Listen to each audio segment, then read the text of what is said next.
Salut à tous, on se retrouve dans notre RPG et on va continuer notre système là, de changement de room en sauvegardant les positions parce que maintenant on sait donc on sait déjà changer, switcher donc de room, mais ce qui serait bien c'est qu'on apprenne à sauvegarder quelques petites choses et on va commencer par les positions. Déjà là donc notre player est créé à l'endroit où on a laissé l'objet, donc c'est pas ce qu'on va faire. On va créer notre player par un objet main en enregistrant quelques positions.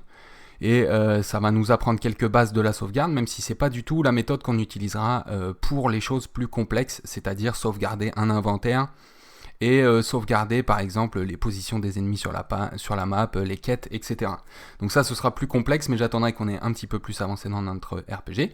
Donc aujourd'hui ce qu'on voit c'est enregistrer la dernière room dans laquelle on était pour pouvoir nous placer à une position en fonction. Et on va pourquoi pas sauvegarder aussi la position du joueur quand on quitte le jeu. Pourquoi pas pour la reprendre. Et ensuite on améliorera un petit peu notre système de combat. Voilà, à la demande on créera un spawner et puis on créera peut-être quelques petites variétés pour nos ennemis, peut-être un petit peu de pathfinding. Donc on rattaquera un petit peu le système de combat avant de passer ensuite à un système de quête. Voilà, je vous ai expliqué tout le programme, j'arrête de vous embêter avec tout ça. Et on va se retrouver tout de suite donc dans le projet. Et alors ce qu'on va faire dans un premier temps, je vais aller checker dans mon objet main et dans l'ordre ici de création d'instance de ma room. On va bien vérifier ici que l'objet main est créé en premier, et là vous voyez l'objet player il est créé tout de suite en deuxième, ok. Et on a ensuite beaucoup d'objets qui dépendent de l'objet main ou de l'objet player. Donc ce que je vais faire, c'est que l'objet player je vais le supprimer dans un premier temps, mais avant je vais regarder sa position là. Hop, 840 par 320 on va dire, et on va dire que ça va être nos premières positions. Alors je vais aller le noter dans l'objet main dans un premier temps. Objet main, à la création, on a la caméra, l'inventaire, peut-être que la caméra et l'inventaire attendent le joueur, ben non parce que le joueur est créé après, donc il n'y a pas de souci, donc on va créer le joueur. Player, et ce qu'on va faire, c'est que on va créer des variables pour les premières positions. Est-ce que je le mets dans des globales ou pas? Pas la peine. Pas la peine,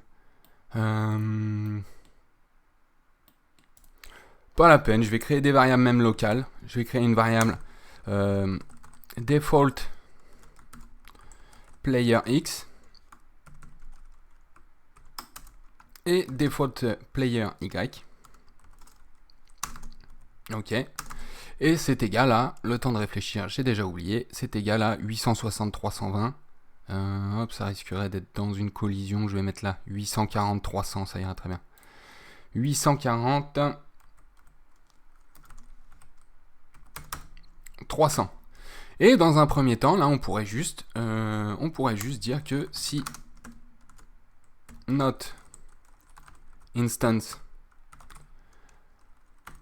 existe, si jamais il n'existe pas d'objet player, eh bien on le créera ici. Et par exemple, on va le laisser par contre notre objet player dans les petites rooms où on n'aura pas besoin de calculer sa position. Dans les petites pièces, telles que celle-ci, il arrivera toujours là. Donc on ne sera pas obligé de chercher la sauvegarde, savoir dans quelle pièce il était. Mais quand il va arriver là, oui. Là, on sera obligé de savoir dans quelle pièce il était pour savoir où le mettre. Mais donc, on laissera l'objet là-bas. Mais ici, hop, je le supprime dans la room main, ok? Donc c'est pour ça qu'on va vérifier si notre instance existe, s'il n'existe pas d'objet player. Alors, là je vais sauter quelques lignes parce que peut-être qu'on aura un petit peu plus de logique après, c'est pas peut-être, c'est même sûr. Et alors, on va, ouais, je vais créer dans une variable comme ça. Pas besoin de le mettre dans une globale, je ne pense pas, du moins pas pour l'instant, on verra plus tard. Donc var player est égal à instance create layer, et donc on crée en default player x et default player y. C'est assez long, ok. C'est assez long comme nom de variable. Le layer, on est sur le i underscore main. Ah ouais, j'écris sur VS Code et les simples codes ça marche pas. Main et objet player. Donc là, logiquement, voilà, vu que je l'ai créé vu que je l'ai supprimé ici, il devrait quand même apparaître dès que je vais lancer le jeu. S'il n'y a pas de souci, il apparaît, ok? Il apparaît bien ici, il est créé là où je lui ai demandé. Là, par contre, il ne va pas chercher ses positions vu que l'objet existe déjà dans la pièce, ok? Il existe avant même que l'objet main soit créé du coup. Il existe avant ça parce qu'à mon avis, hop, dans l'ordre d'instance... non, ça va, j'avais mis ça dans le bon ordre. Ça, c'est à vérifier. C'est à vérifier, voilà, par exemple, ici, c'était pas dans le bon ordre. Voilà, c'est toujours préférable de faire comme ça, de toujours garder la même logique. Comme ça, si quelque chose est dépendant de l'autre, ça risque pas de vous faire des bugs inopinés à un moment. On garde toujours la même logique d'ordre de création d'instance. D'abord l'objet main, lui il va créer les caméras, player et tout ça, et ensuite on crée toutes les autres instances. Ok? Bon, bah déjà on a une bonne base. On a une bonne base pour quoi faire? On a une bonne base pour venir ici et dire qu'à chaque fois que le player il va avoir un contact avec cet objet là, ce petit objet qui est invisible là, mais l'objet door collision ou next room là, qui nous fait passer à la room suivante, au moment où on va avoir contact avec lui, avant de dire on va à la room suivante, tu vas enregistrer la pièce dans laquelle on était avant. Donc là, quand on va arriver ici, on va avoir une variable previous room qui serait égale à room main. Ok? Donc la room précédente, c'est la room main. Là, je vais enregistrer à nouveau la room précédente quand je vais rentrer ici. Et donc la room précédente, ce sera Ninja House. Et donc en arrivant ici, s'il n'existe pas d'objet player, si jamais il existe un fichier de sauvegarde, eh bien tu vas chercher quelle room c'est, et en fonction de quelle room on avait, eh bien nous aurons des nouvelles positions. Ok? Alors, déjà, comment sauvegarder une room? Alors, je vais vous montrer. Déjà, c'est avec les fichiers ini, probablement que vous vous en rappelez si vous avez fait d'autres tutos sur la chaîne. Alors, ce qu'on va faire, on va utiliser donc l'objet room travel, ok. Et si jamais il y avait une rencontre ici avec un objet player, eh bien on allait à la room d'après. Et on a une variable qui est tout simplement room. Room, bah là ça nous garde en fait, ça nous garde l'instance d'une pièce là, ici. Ça nous garde ça en variable, ok. Donc on peut créer une variable. Non, pas besoin. Pas besoin. Alors, ce qu'on va faire, on va déjà aller ouvrir un fichier et on va sauvegarder pour l'instant. Je vais simplement vous montrer la sauvegarde. Alors, la sauvegarde, ça va être dans des fichiers ini. Ce sont des fichiers texte très simples. Donc là, on va utiliser une fonction ini open. Et on va choisir le file name. Alors le file name, on va le créer dans les objets room, ouais. Dans l'objet room. Parce qu'on va avoir des noms de fichiers différents, que ce soit pour les positions ou pour l'inventaire, etc. On va tout bien dissocier dans les fichiers. Donc là, ça va être, je vais l'appeler room position, room positions. Voilà, assez explicite, room positions.ini. Donc là, on va enregistrer les rooms et peut-être les positions. Là, je suis un petit peu en impro, comme d'habitude. Ou non, je vais... Ouais, vous voyez, du coup, je réfléchis. En même temps, je vais juste l'appeler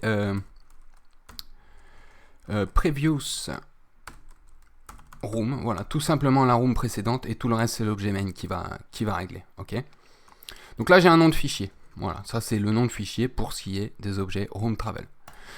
Ini open, ça me demande un file name. Donc là, je l'ai ici, ok. File name, on l'a ouvert. Une fois qu'on a fini toutes nos manipulations, ça va être ini close. File name, ok.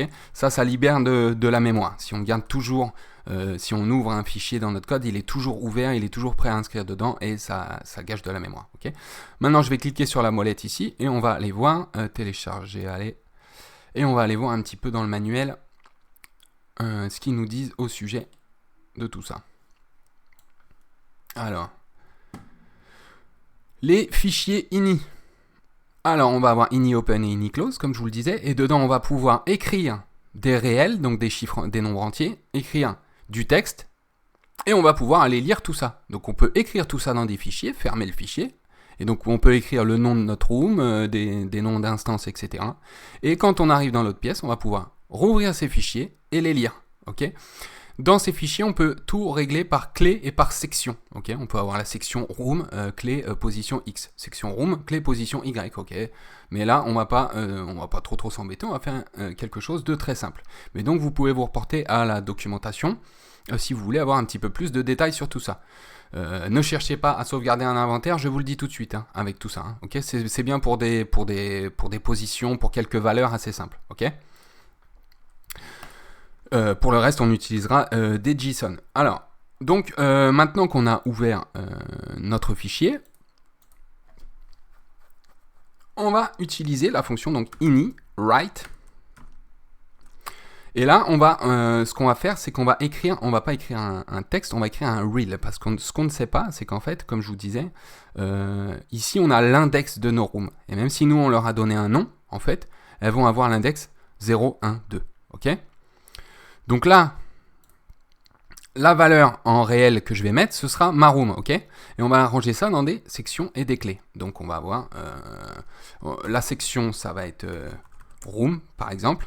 Et je vais vous montrer dans le fichier à quoi ça correspond. Là, c'est peut-être un petit peu flou.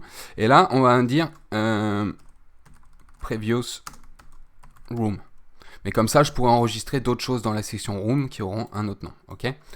Par sécurité, je vais quand même mettre un underscore. Et donc la valeur, eh ben, c'est ma room. Si je mets tout simplement ici room, vous verrez ce qui va se passer dans le fichier. Donc là, à chaque fois que je vais avoir une rencontre avec un objet room travel, il va ouvrir le fichier et il va écrire à cette section, à cette clé, il va écrire la valeur. Okay, s'il n'y en a pas, il va créer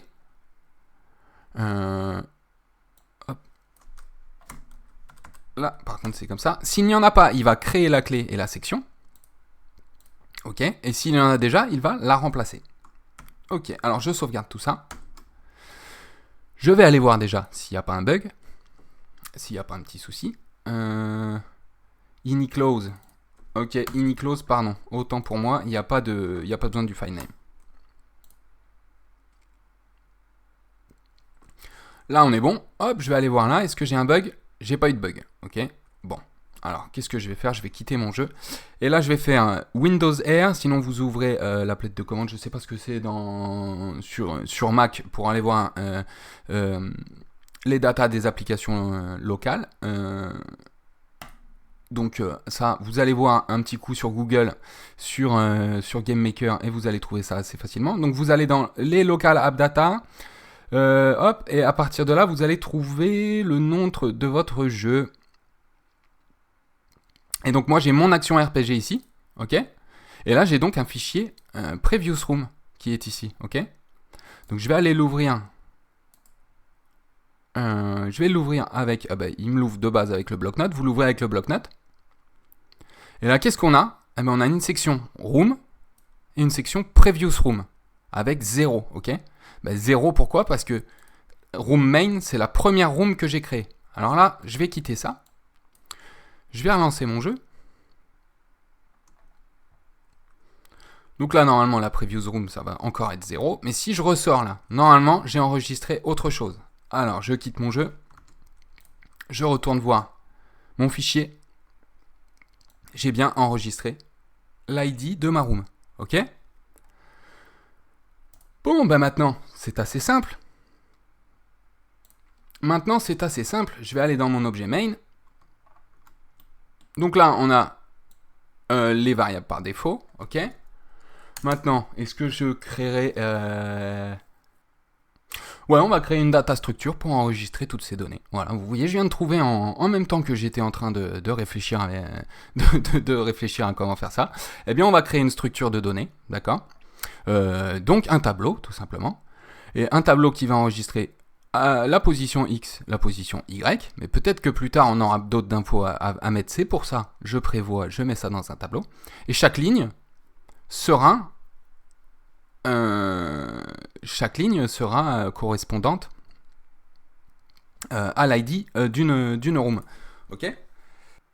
Alors, ce qu'on va faire, c'est qu'on va dire, on va créer une variable room positions, je sais pas si c'est trop anglais, mais normalement oui, ça devrait se dire, hein, est égal à ds, donc data structure, grid, create. Ok, on crée une data structure. De quelle taille? Donc en fait, combien de cases par combien de cases? Pour l'instant, nous, on a deux rooms qui nous intéressent. Bertha House et Ninja House. Ok, donc en hauteur, ce sera 2, mais en width, donc je veux garder l'ID de la room, la position X, la position Y. Donc on a trois infos qui nous intéressent. Ok, et on a 2 rooms qui nous intéressent. Ok. Alors, comment est-ce qu'on écrit dans une grille? Tout simplement, eh bien, je vais dire room positions, et là, entre crochets, comme ça, je vais pouvoir accéder à une case en particulier et dire que c'est égal à une valeur.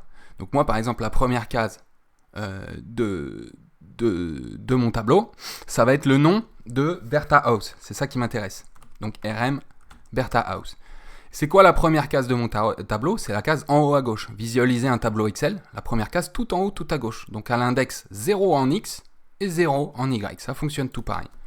Donc là, je mets un hashtag et je mets la position X, virgule, la position Y.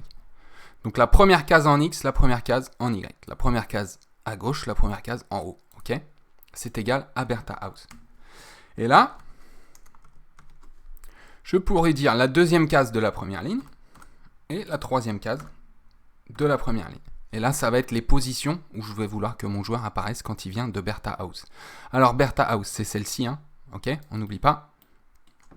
Et donc, les positions où je vais vouloir créer mon joueur, ça va être 790, 265, on va dire, ok.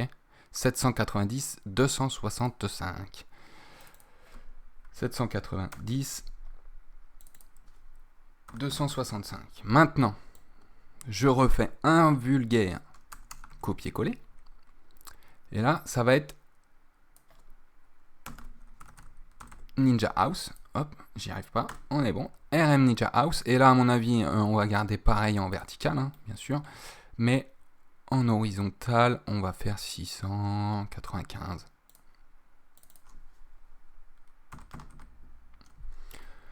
Et là, par contre, c'est la deuxième case verticale. Donc ici.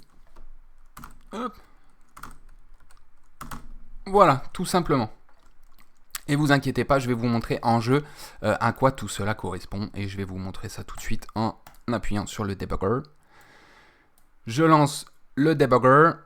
Et là, hop, je laisse mon jeu tourner. Mais je vais ici, dans les instances, je vais aller voir mon objet main. Et là, je vois Room Positions.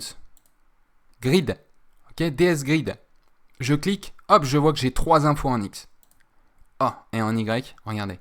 RM Bertha House. RM Ninja House. Les positions en X. Les positions en Y, ok? N'hésitez pas à lancer le debugger pour voir un petit peu un tableau, peut-être que ça peut vous aider. Ou sinon, vous prenez un petit tableau Excel, des fois, à votre droite, pour vous aider et vous dire, ah ouais, donc là, c'est la 2.2, c'est la 2.3, et au début, c'est peut-être un petit peu indigeste. Mais vous allez voir, on s'y fait très vite au système de grille. Ok? Bon, bah, tout ça, j'espère que c'est assez clair pour vous. Donc là, c'est tout simple. C'est tout simple, c'est tout simple.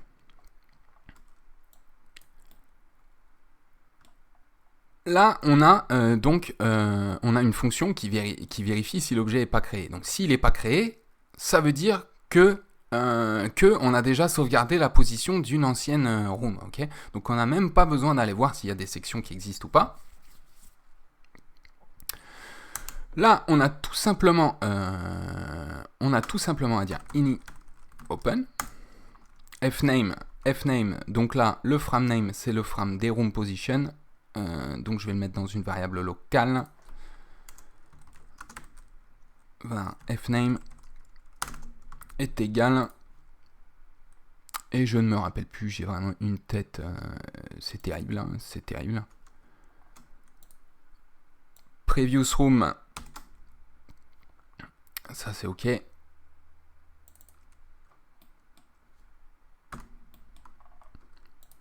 Donc, si notre joueur n'existe pas, tu récupères ce nom de fichier, tu m'ouvres le fichier et tu me recrées une petite variable room qui est égale à là, on va aller récupérer une info dans le fichier. Ok, donc là c'est ini read. On va lire un réel ou un texte qu'on a mis dedans. Nous c'est un réel. Ok. Et là on va rechercher notre section et notre clé. Ok. Donc là c'est exactement les mêmes sections qu'on a mis aussi dans notre room travel. Ok. C'est ici. Donc là section clé. Pareil. Je copie-colle parce que avec ma tendance à faire des fautes de frappe, on va s'éviter d'y retourner 10 fois. Ok. Hop. Et là, on te demande par défaut, si jamais on n'arrive pas à trouver dans le fichier, ok. Par défaut, on va mettre, on va dire rm ninja house, ok. Pour être assez RP, on va dire que si par défaut, va savoir pourquoi, on ne sait pas s'il n'existe pas dans la room, on n'a pas sauvegardé, etc. Va savoir. Eh ben non, mais oui, je dis une bêtise, mais n'importe quoi. Oh là là, je dis n'importe quoi. On va mettre ça par défaut. Mais normalement, c'est censé exister. C'est censé forcément exister. Mais au premier coup, on va le créer ici. Ok ? Au premier coup, on va le créer ici. Donc on ouvre le fichier open. Et on va vérifier, regardez, section existe. Ini section existe. Ok ? Donc on va dire if, s'il existe la section room, ça veut dire qu'on a déjà fait une sauvegarde, ça veut dire qu'on a déjà joué, ça veut dire qu'on a déjà navigué.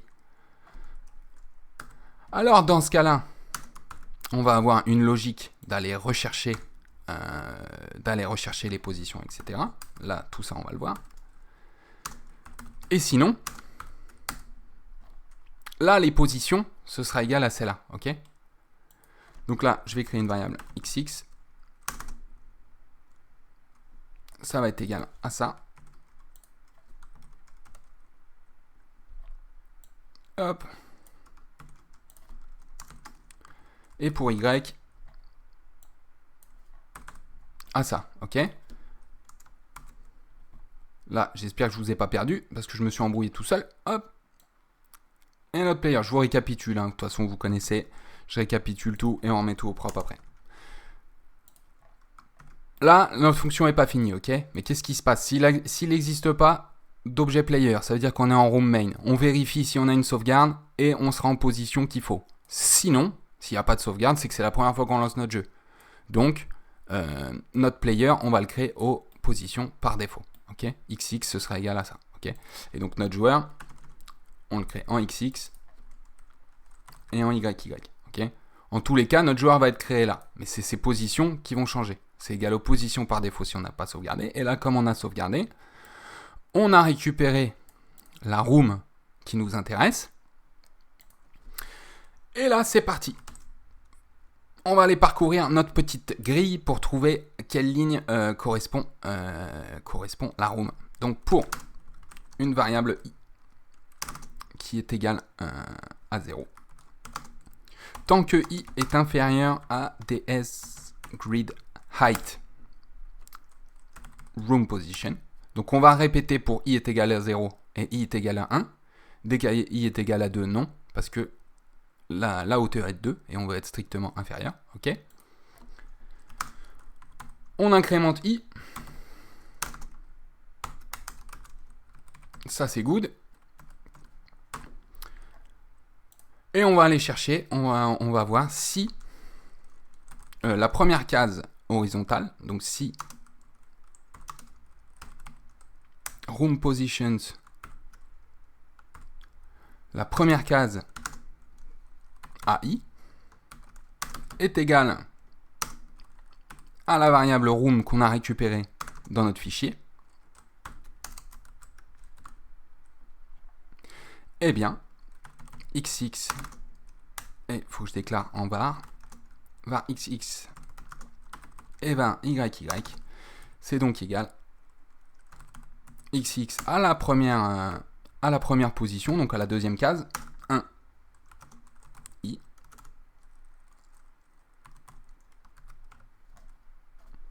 et tout ça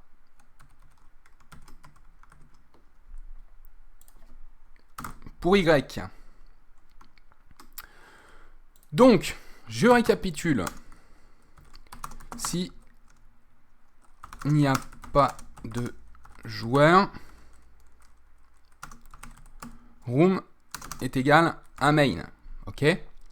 À savoir que on n'aura pas que la room main, on aura des grandes rooms aussi qui ne seront pas que des petites pièces. Et donc on pourra avoir room main en précédente room et donc faire apparaître bien à droite de l'écran, enfin vous m'avez compris. Donc s'il n'y a pas d'instance de joueur, on check s'il y a une sauvegarde. Ça je le dis pour vous, hein. Ok? Donc on ouvre le fichier. Si hop, ici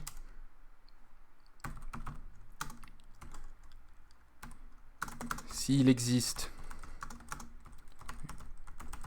une sauvegarde,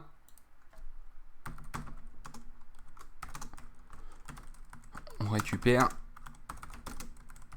les bonnes positions.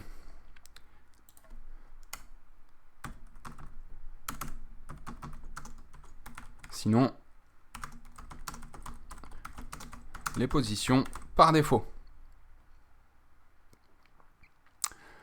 Alors, où est-ce que j'ai oublié quelque chose? Hop, nulle part. Et là, voilà, création du joueur.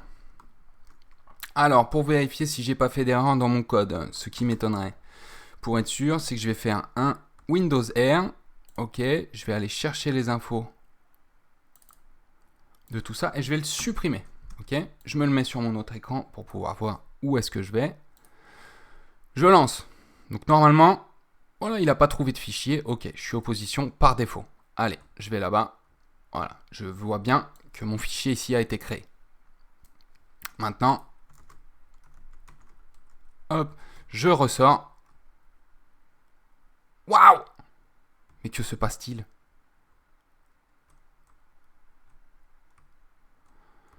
Alors, d'où vient ce bug? On va essayer par là. Ok. Donc là, il doit bien reconnaître ça, XX1. On va faire un show debug. Peut-être que l'erreur est devant mes yeux hein, et que je la vois pas. Sûrement que vous l'avez vu à ma place. Mais je veux voir un XXXX et un Y. Peut-être que... Eh oui, non mais n'importe quoi, voilà. Hop, vous avez dû le voir depuis une plombe avant moi. Voilà. J'en suis navré. Hop, CTRL S, je resupprime mon truc. Voilà, désolé, petite fausse de frappe comme d'habitude, ça va. Je l'ai vu avant de débugger tout le machin. Alors, hop, hop. Et voilà. Hop, hop, c'est parfait les amis. C'est parfait, maintenant vous avez voilà, vous avez l'astuce pour pouvoir sauvegarder tout simplement une position. Voilà, j'ai peut-être développé un petit peu longtemps, ça va, une demi-heure au montage pour moi. Après, vous avez donc l'astuce maintenant pour pouvoir vous téléporter par exemple d'ici. Votre room précédente serait main, et du coup, dans votre autre room, là-bas, ben voilà, vous sauriez apparaître dans les bonnes positions. Voilà, donc ça, les fichiers INI, je vous répète, ça va bien pour des simples valeurs ou des petites chaînes de caractères, d'accord? Mais ça n'irait pas du tout pour enregistrer toute la structure d'un inventaire, puis toute la structure de chaque objet à l'intérieur d'un inventaire, puis toute la structure de chaque bénéfice, de chaque tableau, de bénéfices d'objets, etc. qu'on va rajouter par la suite, ok? On va complexifier nos données, et c'est pas pour rien que je vous ai fait faire ça avec des structures, etc. C'est parce que les structures, c'est facilement exportable en JSON, ce qui ne serait pas possible avec des types grid comme ça, par exemple, ok? Bon ben voilà, je vous embête pas plus avec des futurs détails. Juste un petit mot ouais, sur le prochain projet, ça parlait pas mal de spawners. Alors il y en a qui ont fait des spawners bien mieux que... Hop, qu'est-ce que tu me dis? Ah quoi, j'ai touché. Mais ouais, mais en fait ici, je suis en train de me dire, peut-être le sinon qui bug, mais ici, en tous les cas, j'ai pas besoin de faire un if. S'il n'existe pas d'instance de joueur, on remet ces variables à défaut. Et comme ça, le sinon, hop, on s'en fiche. On s'en fiche. Mais alors, pourquoi est-ce qu'il ne me les reconnaissait pas là? Ça, c'est une question. Hop, Là, on est bon. Voilà, c'est plus clair comme ça. C'est plus clair comme ça m'évite les bugs. Hop, je restart. Ok. Ok. Ah! Et oui, et par contre, ce qu'on peut faire là. Et oui, les gars, tiens, je rajoute quelque chose pendant que j'y pense. Ben oui. Ce qu'il y a, c'est que là, si je suis dans cette room là, et que je ferme le jeu, et que je relance, mais je vais réapparaître dans la room main. Ok? Donc en plus de ça, ça va être tout simple. Tout simple. On va dans l'objet room travel. Ok? Et on write là d'où on vient. Ok? Mais du coup, c'est notre room précédente. Mais du coup, maintenant, on va avoir une current room et qui va être égale à la room où on veut aller. Parce qu'on y va. Maintenant, je retourne dans mon objet main. Et avant de vérifier tout ça, if not instance exist player, hop. Avant tout, même avant tout ça de vérifier, avant tout, on va dire if room est égal à rm main. Si on est dans la room main,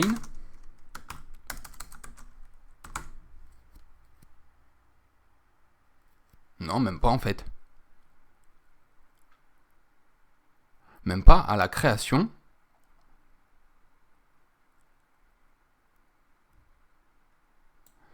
À la création, tu ouvres ça.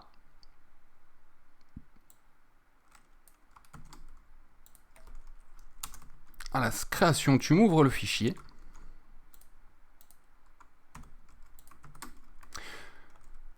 Tu vérifies qu'il existe une session room. S'il existe une section room, tu récupères la current où on devrait être. Donc ça va être dans le cas d'un lancement de jeu, ok? Donc current est égal à ini read real. Et donc cette fois-ci, on va aller chercher ça. Mais on va aller chercher la current.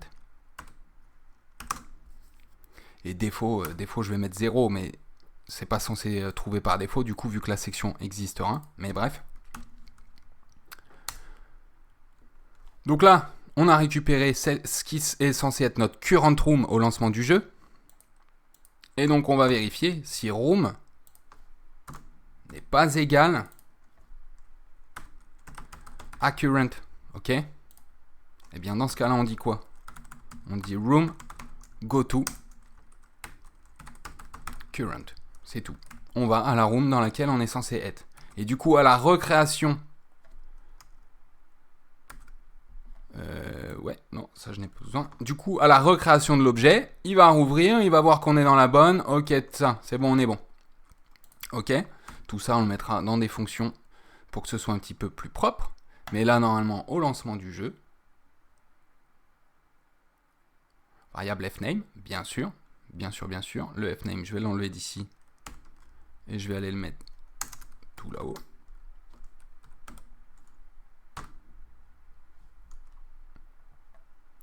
Hop. Je vais voir. Ok, super.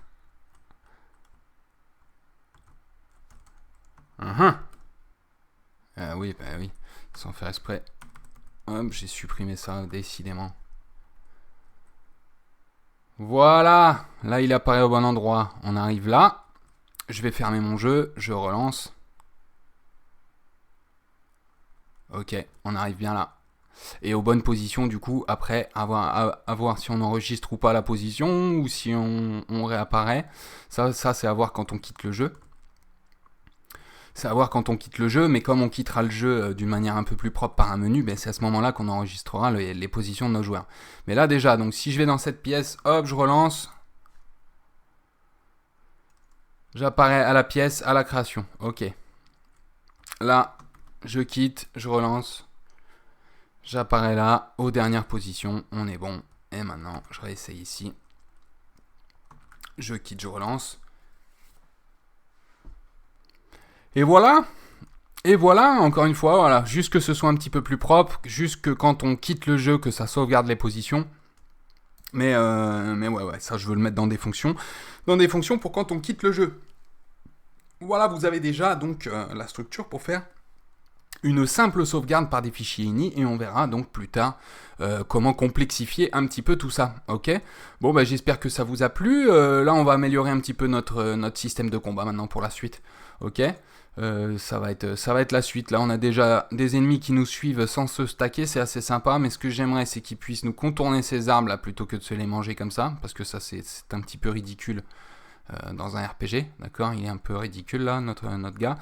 Et puis ben, on va améliorer tout ça, on va rajouter un petit boss, on va créer des spawners, on va vérifier tout ça, quoi. On va vérifier tout ça, puis on y ajoutera de la stat petit à petit, parce que maintenant qu'on a un inventaire, eh bien ce serait bien que tout ça, ça agisse un petit peu, mais bon, ça c'est de la donnée, les gars, de la data. Bon, bah j'espère que tout ça vous a plu. Moi, je vous donne rendez-vous pour une prochaine vidéo. Si ça vous a plu, un petit like, un petit commentaire comme d'habitude. Et puis, eh ben, moi, je vous dis à la prochaine. Allez, salut à tous, bon code. Salut, ciao.